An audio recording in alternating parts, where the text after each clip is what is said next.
Hello, I'm Sam Lichtenstein, Stratfor Director of Global Security Analysts at RANE. This podcast is brought to you by Stratfor Worldview, RANE's premier digital publication for objective geopolitical intelligence and analysis. Sign up for the free Worldview newsletter at worldview.stratfor.com.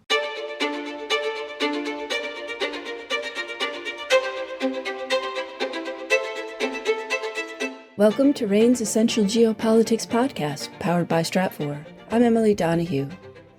Criminals have always been relatively quick to adopt new technology, from bootleggers assembling fleets of motorized vehicles in the 1930s for the transport of illegal alcohol, to drug traffickers exploiting commercial airliners to transport cocaine from South America in the 1960s.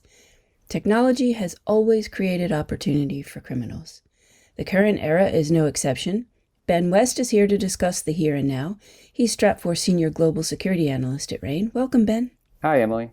What are some of the ways that criminals are exploiting new technologies? So criminals have used new technologies over the past decade to create alternative channels that have helped them expand their activity around the world. They've increased the privacy of their actions and invented entirely new areas of criminal activity to pursue.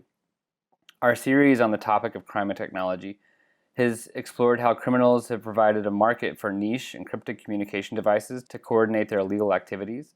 They have created online marketplaces to increase efficiencies, maximize profits, and support new forms of criminal activity.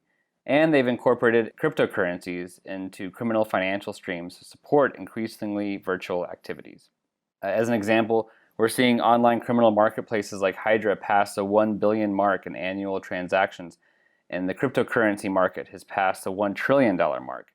All three of these technologies work together to make criminal activity more fluid and more profitable. There was big news recently about how international police organizations are responding to some of these tactics. Can you tell me how they're responding? Absolutely. So these new technologies provide big opportunities for criminals. They also create liabilities for them. One of the more recent operations that we've seen was the FBI and international law enforcement organizations basically created a honeypot where they trapped over 10,000 criminals who were using a phone that they thought was encrypted and they thought was very secure, but was actually sending all of their communications back to the police, basically. So I think that's a great example of how police are catching up to this.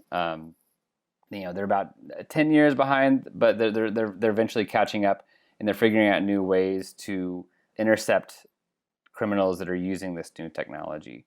And I think one place where this vulnerability is really highlighted is that all of this technology, whether it's encrypted communications or online criminal marketplaces or cryptocurrency, they all rely on choke points that might be in the form of servers, or in cryptocurrencies that might be exchanges that basically exist in the physical world and come under the jurisdiction of national authorities. And so that's where we're seeing police really go after criminal actors and intercept them, and in some cases monitor them in order to collect intelligence to support arrests later on. Hold that thought. We'll be right back.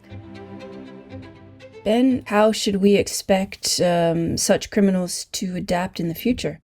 Well, so criminals always have a greater tolerance for risk, and so they're always going to be pushing the envelope, trying new technologies in new ways, and that will always help them stay ahead of police and the authorities.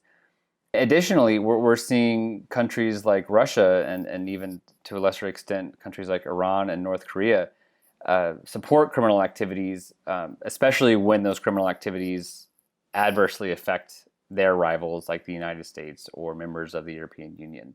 I think that's really at play when we look at recent ransomware attacks and ransomware groups like Revel, which have basically been able to operate in countries like Russia with impunity. Groups like that really benefit from all of the points laid out above. They benefit from the online marketplaces, they benefit from being able to access cryptocurrencies, and they benefit from having secure communications. And when you add into that a host country where they can operate without too much scrutiny, then that means that they'll be able to continue to operate in the future. Ben West is Stratfor Senior Global Security Analyst at RANE. Thanks for that, Ben. Thank you, Emily. Guiding our clients with intelligence is one of RANE and Stratfor's core areas of expertise. If you like what you heard today, sign up for the free Strat4 Worldview newsletter from RANE. Sign up at worldview.strat4.com. That's worldview.strat4.com. I'm Emily Donahue. Thanks for listening.